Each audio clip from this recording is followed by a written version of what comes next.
কি ব্যাপার হাসান, তোমার এতবার অ্যাড দিতে হয় কেন? সিফাত ভাই সরি ভাই, মনটা অনেক খারাপ, এর জন্য অ্যাড নিতে পারি না, সরি ভাই। কেন, তোমার আবার কি হলো? কেমনে যে বলি ভাই, আমার আপনাদের ভাবি আমার লগে কাল থেকে কথা বলতেছে না, জানি না তার কি হয়েছে। আমাকে ফেসবুক, হোয়াটসঅ্যাপ, টিকটক অল যত সোশ্যাল মিডিয়া প্ল্যাটফর্ম আছে সব জায়গায় আমাকে হঠাৎ করে ব্লক করে দিয়েছে কালকে। এখন গেমে এসে দেখি সে গেমে আছে, বাট আমার অ্যাড নিচ্ছে না, জানি না ভাই তার কি হয়েছে ভাই। কেন, তোমাদের মাঝে কি কোনো ঝামেলা হয়েছে নাকি? হ্যাঁ, ঝামেলা বলতে কালকে রাতে একটু রাগারাগি হয়েছিল, তারপর হঠাৎ, এর আগে তো কখনোই এমন করে নাই, হঠাৎ কালকে রাতে আমাকে সব জায়গা থেকে ব্লক করে দিছে। ভাই আমি না আপনার ছোট ভাই, ভাই প্লিজ একটু হেল্প করেন না ভাই। ওই তো আপনার লিস্টে আছে ভাই, একটু ওরে অ্যাড দেন না, অ্যাড দিয়ে একটু গ্রুপে নিয়ে আসেন না ভাই, ওটা আমি অনেক মিস করতেছি ভাই, একটু ওরে ডাকেন না গ্রুপে। ও আচ্ছা, বড় ভাই যেহেতু ডাকছো, ছোট ভাইয়ের তো হেল্প করতেই হবে, তাই না? ঠিক আছে ভাই, ওরে একটু গ্রুপে ডাকাই দেন না ভাই প্লিজ ভাই, ওরে কাল থেকে অনেক মিস করতেছি, প্লিজ একটু ডাকাই দেন না গ্রুপে। আচ্ছা দাঁড়াও, আমি দেখতেছি রেহানা অনলাইনে আছে নাকি। বিশ্বাস করেন ভাই, ওর সাথে কথা না বলে থাকতে পারি না আমি, ওরে একটু গ্রুপে ডাকাই দেন না ভাই please.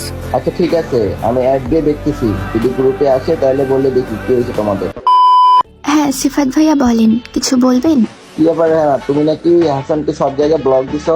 Facebook, WhatsApp, TikTok, contact number সব জায়গা থেকে নাকি ব্লক দিছো, আবার গেমে আসছো বাট হাসানের অ্যাড নাও না, এইসব কি? হ্যাঁ, তোমাদের কি হয়েছে বলো তো আমারে।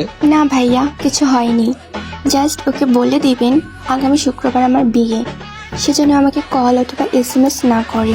ও আচ্ছা ঠিক আছে ভাই, তাহলে ওরে বলে দেন ভাই কনগ্রেচুলেশন, ওরে বলে দেন, ওরে আর আমি কখনোই কল বা মেসেজ কিছুই দেব না। আর আবারও বলতেছি কনগ্রেচুলেশনস, আপনারা অনেক ভালো থাকবেন আর অনেক হাসি খুশি থাকবেন। দেখছেন ভাইয়া, মনে হচ্ছে খুব খুশি উনি। খুশি হব না ভাই, ওনার বিয়ে বলে কথা, আমি অনেক হ্যাপি ভাই, আই এম ভেরি হ্যাপি। আচ্ছা ভাইয়া, ওকে বলেন তো সে আমার বিয়েতে কি গিফট করবে। গিফট অবশ্যই দিব ভাই, ওনার বিয়ে বলে কথা, আর আমি গিফট দিব না এটা কখনো হয়? গিফট দিব, এই দুনিয়ার, এই পৃথিবীর সবচেয়ে বড় গিফটটা ওনার বিয়েতে আমি গিফট করব, আর তার গিফটটা হবে আমার মৃত্যু। ভাই তোমার নিজেরা কথা বলছো, বলো মাঝে আমার নাম নেওয়ার কি দরকার?